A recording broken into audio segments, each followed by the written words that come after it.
আসসালামু আলাইকুম প্রিয় বন্ধুরা, আমি জাহানারা লাজু, রুপটপ গার্ডেনার। আমার ছাদ বাগানে আপনাদের সবাইকে স্বাগতম। বন্ধুরা দেখতে পাচ্ছেন আমার ছাদ বাগানের টমেটোগুলো কিন্তু রং ধরতে শুরু করেছে। দেখেন, পিঙ্ক চেরি টমেটো পেরে নিয়ে আসলাম। এটা হচ্ছে খুব সুন্দর একটা রং, পিঙ্ক রঙের, ক্রিমসন রেড যেটাকে বলে এই চেরি টমেটোটা। আরেকটা হচ্ছে যে স্ট্রবেরি শেপে একটু অরেঞ্জ কালারের টমেটো, আরও আছে হলুদ রঙের, নানা বর্ণের টমেটো একটা দুটা করে কিন্তু আসতে শুরু করেছে। বন্ধুরা, আপনারা দেখেছিলেন আমার ছাদ বাগানে জানুয়ারি মাসে আমি গাছের কিভাবে যত্ন নিয়েছিলাম। সেই যত্নের ফল কিন্তু এখন এই ফেব্রুয়ারিতে আমরা সবাই পেতে শুরু করেছি। দেখেন, এখানে টমেটো আসতে শুরু করেছে এবং আরও অনেক টমেটো কিন্তু কিছু দিনের মধ্যেই প্রচুর থালা ভরে ভরে টমেটো কিন্তু হারভেস্ট করতে পারবো। দেখতে পাচ্ছেন টমেটোগুলোর বাম্পার ফলন হয়েছে, মাশাআল্লাহ, আলহামদুলিল্লাহ। গাছের যত্নে প্রথমত যখন আমরা ছোট চারা রোপণ করি তখন তো অবশ্যই প্রচুর পরিমাণে জৈব সার দিয়ে আমরা মাটিতে গাছটা রোপণ করে দিয়েছিলাম, এবং তারপরে যেটা ধাপে ধাপে আমরা যত্ন করেছি সেটা হচ্ছে গাছের পাতা ছেটে দেওয়া, নিচের যে ব্রাঞ্চ বেরোয়, সাকার প্লান্ট যেটাকে বলে, অতিরিক্ত শাখা, নিচের শাখা কেটে দেওয়া। ওর ফলে কিন্তু গাছটা দ্রুত উপরের দিকে লম্বা হয়ে বেড়ে উঠেছে এবং প্রতিটা শাখাতেই কিন্তু উপরের দিকে প্রচুর ফলন এসে গেছে।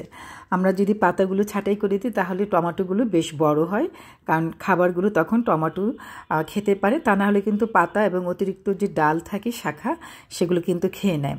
এই জন্য অবশ্যই আমরা প্রথমত ছাদে যখন আমরা টবে টমেটো গাছ রোপণ করব তখন কিন্তু সাকার প্লান্ট এবং পাতা ছাঁটাই করে ফেলব। তারপর আমরা রোদ যেখানে থাকে সেই জায়গাটা অবশ্যই সিলেক্ট করব টমেটো গাছের জন্য, তা না হলে কিন্তু টমেটো গাছে ফলন কমে যায়, ফলন বেশি ভালো হবে না।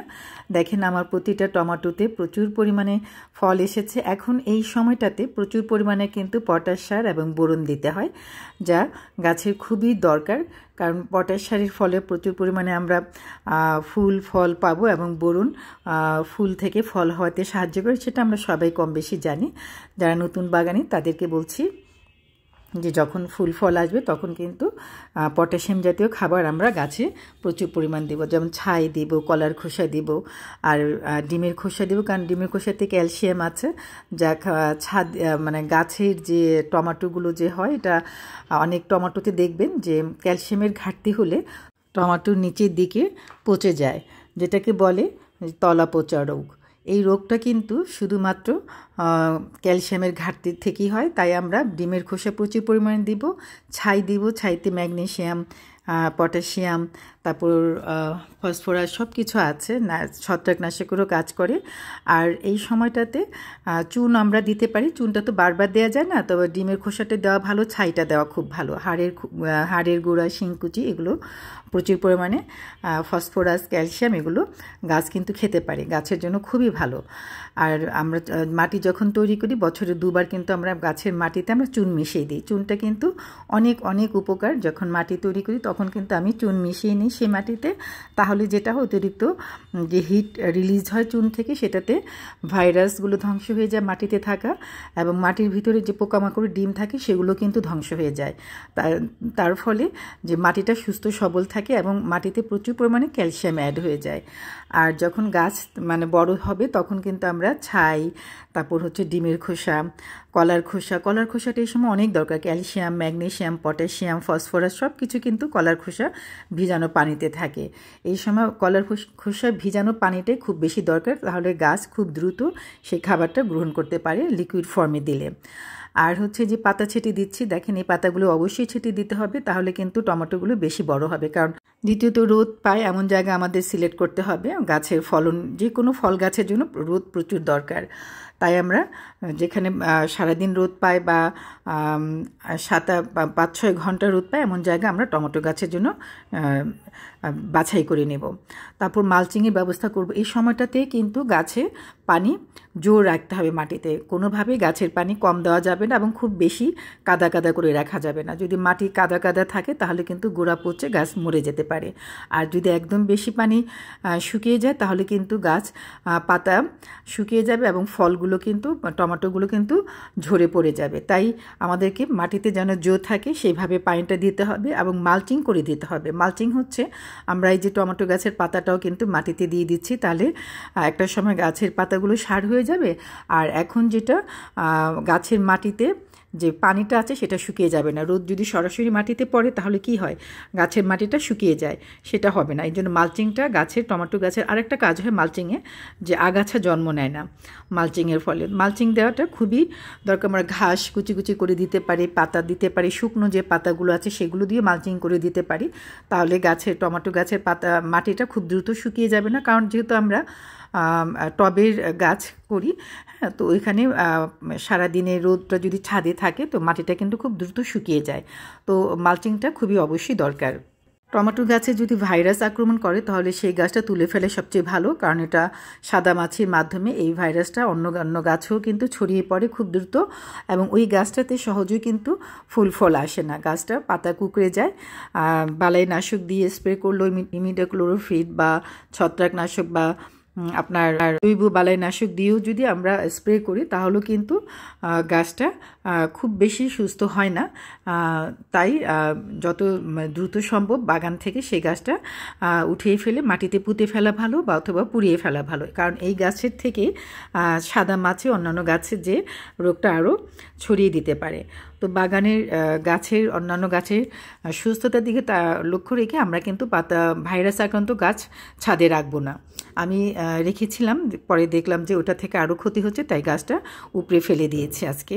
এই সময় গাছে প্রচুর খাবার দরকার পড়ে, যত ভালো সে খাবার পাবে, যেমন সর্ষের খোল ভেজা পানি, কলার খোসা ভেজা পানি, এগুলো কিন্তু খুব হেলদি একটা খাবার গাছের জন্য, গাছের ফলগুলো বৃদ্ধির জন্য।